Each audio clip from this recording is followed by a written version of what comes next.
vai falar um pouquinho do select, o famoso select. Não sei se vocês já conhecem, já mexeram. E aí já começando a entrar um pouco no que a gente chama de DML, né? Que é os comandos DML, né? A gente viu os DDL, que acaba sendo das definições dos objetos, né? Como a gente cria, como faz alteração de tabela, alteração de coluna, alteração do tipo de dado que a gente recebe, chave primária, tudo que a gente viu na unidade anterior. Aí a gente começa a ver do DML, que são as manipulações dos dados, né? E aí o primeirão deles ali, né, acaba sendo de consulta, a gente coloca ele junto nos DML aí, né, que é o select, o famoso select, que mostra as informações, né, que traz as informações para a gente, né. Então vamos lá nas definições dele ali. O comando select ele é usado para a leitura e recuperação de um ou mais registros do banco de dados. Essa leitura pode envolver várias tabelas, e como você já sabe, essas tabelas serão relacionadas através das chaves primárias e estrangeiras, né? Então, ali vamos dar uma olhadinha no nosso select, as tabelas de aluno de endereço.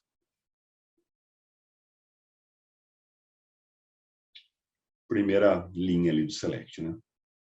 Essa cláusula especifica os atributos, né? As colunas que a gente vai trazer, que devem ser retornados pelos bancos de dados, né?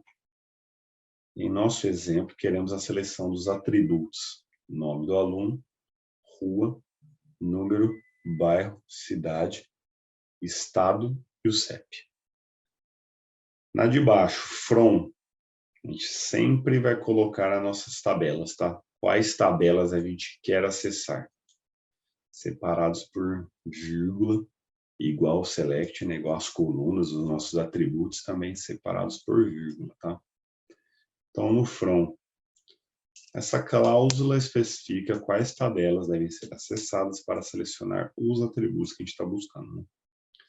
No exemplo, será necessária a leitura das tabelas aluno e endereço. Desculpa, gente. E por último, where. Nessa cláusula devem ser especificados os relacionamentos e as condições para a recuperação dos dados. Nesse exemplo nosso aí, a informação que deve ser recuperada quando a identificação do aluno for a mesma nas tabelas aluno e endereço. A especificação do relacionamento na cláusula where é comumente chamada de join.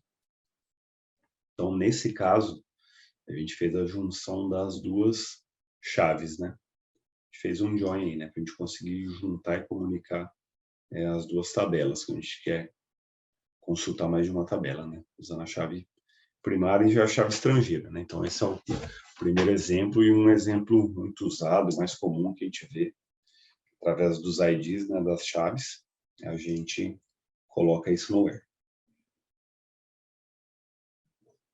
A gente utilizou ali, ó, na frente do from ali, né, da tabela aluno e da tabela endereço, né, a gente utilizou um recurso que a gente chama de apelido, né, de alias, que é para identificar a tabela de origem do atributo, né.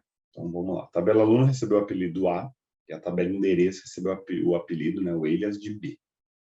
Esse recurso ele é muito utilizado quando os atributos possuem o mesmo nome em tabelas diferentes, né? Quando as colunas ali têm o mesmo nome, por ser chave primária em uma, chave estrangeira na outra, então a gente acaba tendo que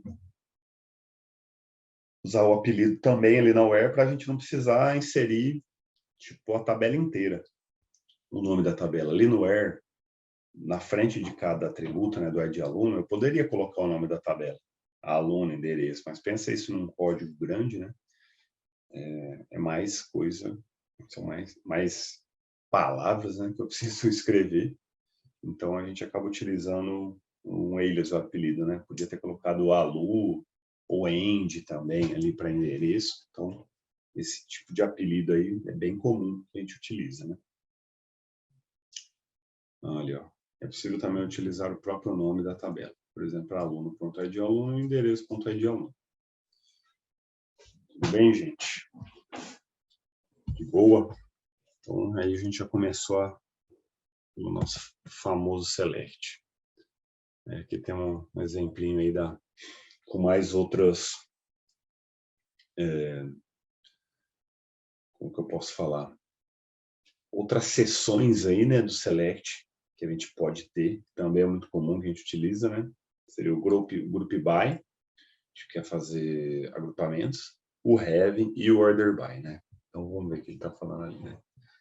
E recuperar os atributos, pode-se utilizar funções para tratamento de dados, como, por exemplo, submeter um atributo do tipo data, uma função que trate e apresente essa data em um formato desejado, né?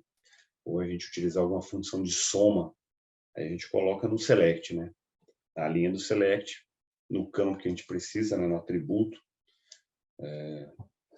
que a gente traz, né? Pensa que a gente coloca ali no select a nossa exibição, né? O que a gente vai trazer mesmo do banco, né?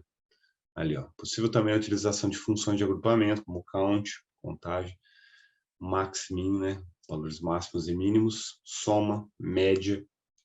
Então a gente coloca no select.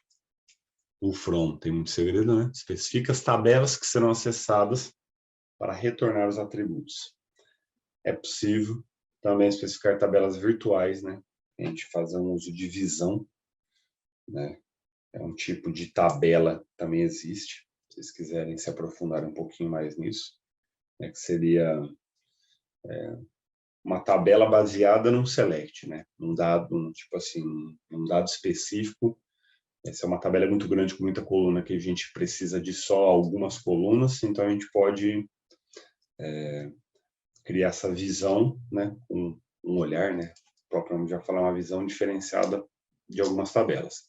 E a gente pode colocar joins entre elas, né? Então, às vezes o pessoal costuma usar muito para relatório, assim, né? Você cria uma visão, né? Uma view, já com um comando pronto, com um select pronto, com outras tabelas, e ela já vai trazer a informação pronta para a gente, né?